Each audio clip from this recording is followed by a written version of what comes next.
All right, we're still here at the Nigerian Debt Capital Market Workshop at the Eco Hotels, the FMDQ event. And here I am with Mrs. VIVIEN SHOBO. She's the CEO of Augusto & Co. And we're going to be talking more about the event. Welcome to the show. Thank you very much.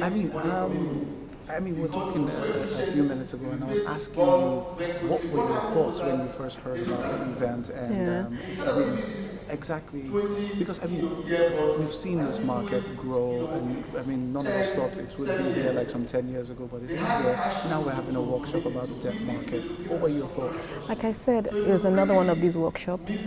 Where are we still where we are? Yeah. In terms of growth, if you look at the debt capital markets, you'll see there's a crowding out of sovereign and sub-sovereign. Yeah. And the actual corporate debt market is very small and hasn't grown. Yeah. We see a few issues come to the market every day, which is not what we want to see, at least not for a credit rating agency which rates these transactions.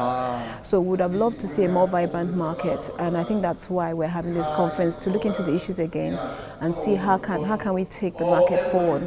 But in my own view, one of the major problems we're having in the market is the high interest rates. Corporates are very sensitive, unlike the state governments start looking at higher interest rates.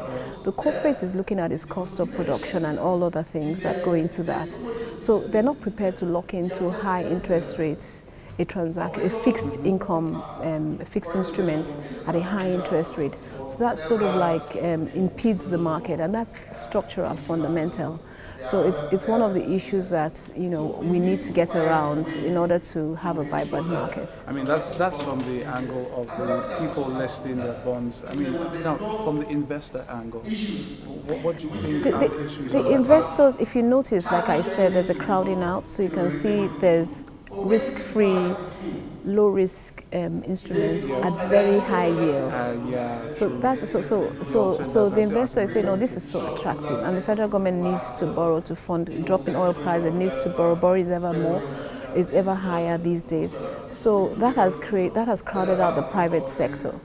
But I do believe that what the investor wants to see is high quality corporates come to the market that they are comfortable investing their money in. That would be nice. We haven't seen enough high quality instruments come to the market. Yes, we haven't. Okay, now leaving the area of the corporates in Nigeria, you're a rating agency, and how would I put this? I'm talking about the quality of the corporates in Nigeria. Are they at the level you think we should be, or is there? It depends. There's a mixed bag. Yeah. There's a mixed bag of very high-end corporates. There's a mid-tier and there's a low-tier. The low-tier can't come to the market. The mid-tier are washed with capital from the banks.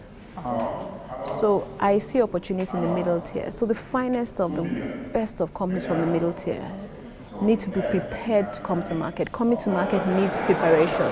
True. Such that you get the desired ratings, you get what it takes that makes investors comfortable in investing in these papers. So that's what we need to see. We need to continue to see a lot of them come to the high-end paper, high-end instruments, i.e. the high-end corporates, even though in the middle tier, these need to be encouraged to come to the market because they are the ones that are not seeing the sort of flow of funds compared to the higher tier. But what do you think the regulators now can do to what the regulators need to do is exactly what the gentleman from the SSE, Mr. Abbas, was saying. Make the process seamless. Because it's what the financial advisors complain about is the amount of time it takes to come to the market. So as they work towards making that process seamless and maybe look at reduction in cost, if that works out, then we'll see. But the interest rate is a major issue. Yeah. Thank you very much for being with us. We appreciate that. That was Mrs. VIVIEN SHOBO. She is the CEO of Augusto & Co. She was with us, and we're still talking about the FMDQ event at Eco Hotel. Stay with us. We'll be taking more interviews very shortly.